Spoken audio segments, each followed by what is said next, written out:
Marami sa kapatid natin ang nagsasabi nga ngayon lang sila nakaramdam ng ganitong klaseng init. At valid naman ang punto nila dahil makalipas ang isang siglo, nalampasan na ang pinakamataas na naitalang temperatura dito sa Metro Manila. Record high ang naitalang temperatura sa Metro Manila noong April 27, 2024.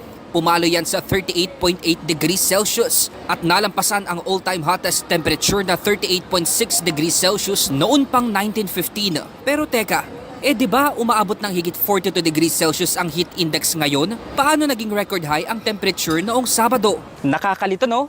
May pagkakaiba kasi ang heat index at yung aktual na temperatura. Para mabigyang linaw, pumunta tayo dito sa Pag-asa para ipaliwanag sa atin ang pagkakaiba at kung paano sinusukat ang temperatura ngayon. Yung temperature po, yan yung halimbawa, nasa room tayo, tinignan natin o sinet natin aircon na ganitong temperature, yun yung ambient air temperature. Pero pag pinag-usapan natin heat index, composed siya ng two main variables. Yung temperature ay part lang, pangalawa yung relative humidity. Sa madaling salita, kapag sinabing temperature, ang sinusukat dyan ay lamig o init ng hangin. Habang yung heat index, yan naman yung damang init sa katawan dahil sa taas ng moisture o alinsangan na meron sa hangin. Sinamahan ako ni Sir Julius ng Pag-asa sa Weather Observatory nila sa Quezon City upang ipakita sa akin ang ginagamit nila para sukatin ang temperatura. Ito po yung shelter na pinaglalagyan po ng ating mga instrument. Bali, ito po yung pinaka-primary instrument na ginagamit po namin or yung tinatawag po namin na psychrometer, digital psychrometer. Isa po yung dry bulb or yung air temperature na tinatawag, and then yung pong wet bulb.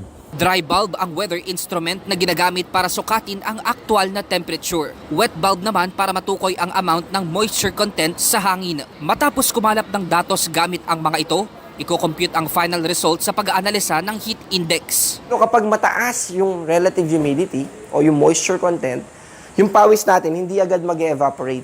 Ang mangyayari, mag-accumulate, papawisan tayo ng sobra, mahihirapan yung katawan natin. At yun yung role ng heat index. To have a certain measurement or ma-identify natin yung magnitude kung ano yung maaaring i-effort ng katawan natin. Una nang sinabi ng Pag-asa na hanggang kalagitnaan pa ng Mayo magtatagal ang init.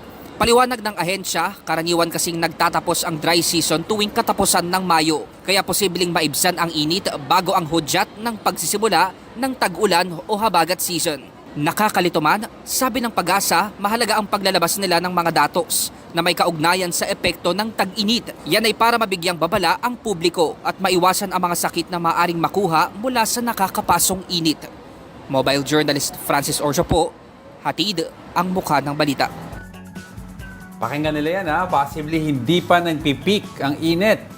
Baka daw umabot ng 50. Ang heat index, Ang heat index. Well, that's hindi ako Hindi mo ma-explain, no? So, sobrang Explain init naman 50. talaga eh. So, alam mo yung lalabas ka dyan, pasong-paso na talaga You don't yung need a skin pan mo eh. pag 50 degrees. Oo. Crack an egg sa floor. Luto yan, hindi mo kailangan ng pan.